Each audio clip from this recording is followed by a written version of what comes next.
did you feel when you got there and saw the level of damage? It was mixed emotions of being very sad, also feeling helpless. Because in as much as you are sending these items to the people, you know it cannot entirely solve, the problem. People are doing well with their lives. Have a home, have a two-bedroom nicely built, and then water comes to take it. And so even if you send rice, oil, I mean, it's a form of relief and it's okay, but they will still have to build a house. Yeah. And 1-year-old babies who have to breastfeed, their mothers don't have infant food for the kids, because everybody who is donating is not thinking about the babies and those who are breastfeeding, right? And so these mothers are living on mash kenke to have nutrition for the kids. And so it's a very sad situation. And I tell everybody that it is nowhere near what you see on TV when you get on the ground. Really? Yeah, it's more gory when you get on the ground.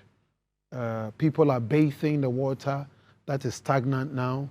The bodies of water that are stagnant are also beginning to have stench, and so that might lead to a disease outbreak if care is not taken.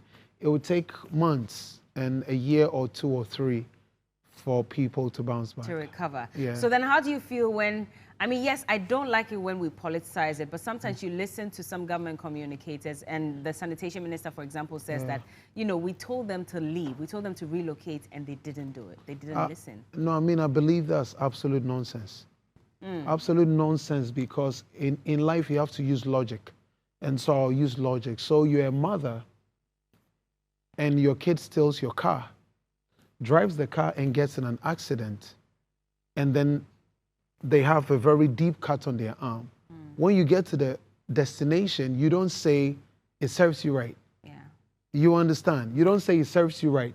You take them to the hospital, make sure they are okay, and when it is done, then you address them that you shouldn't have taken my car. And so this is the wrong time to make such a statement as a leader, and where people's families and loved ones are really involved. This is really just the wrong time to make such a statement. And I know from sources that she hasn't been on the ground. The minister herself? She wasn't on the ground when she made the statement. And even if you have been on the ground, what happened if it was your relative involved in that? Would you say, I've warned you and you didn't go? And even if you have warned them, where are you sending them to? People have made homes. Their soul and their spirits live in that place. So if you want them to relocate, where? You should tell us, oh, we told them to go to town A or B and they didn't listen. And then I also heard that the day the dam was being opened, they weren't informed on that day. So even if you told them ahead of time, how about the day of opening?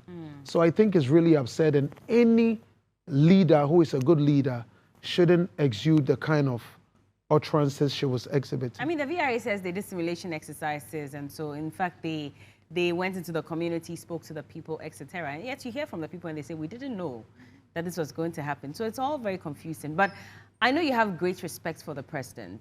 Yes, I do. But he got on there and also made a statement that incurred the wrath of people. I was disappointed in the president. In the statement he made? Yeah, you can have respect for people, and it's because of that respect that the president shouldn't say what he said. And I say that let's stop doing all the book stuff and let's really use very domestic knowledge for everything. But he says he was misconstrued. I mean, he was also responding to opposition, making claims that the reason he had not been there early enough was responding because to opposition. They didn't vote for him. He might be responding to opposition, but he wasn't talking to opposition. You were talking to the people who were going through what they were going through. And so if he says he's talking to opposition, then once again it's politics. If we can see it from those lenses, but if it is to the people, then that's an insensitive remark. Yeah. Has the president done a good job so far leading the country? That's a relative question. Okay. I think that with the year of return concept, it's a brilliant idea that has thrown so much light on Ghana as a country, people coming in. I don't know the figures, And so I don't know if it's making so much money for the young people or it's positioning Ghana where it's contributing to the GDP. So yes, for that, I think he has done well. For other areas where we are constantly borrowing, I think he has fallen horribly. I also don't agree with the concept of people being hungry and then you spend money on wanting to build a church. I don't even think God will agree to that, that his kids will be hungry and then God will agree that he wants to build a church. And so there are other areas that I think he hasn't done well. And then I think for the year of return, it's an amazing initiative.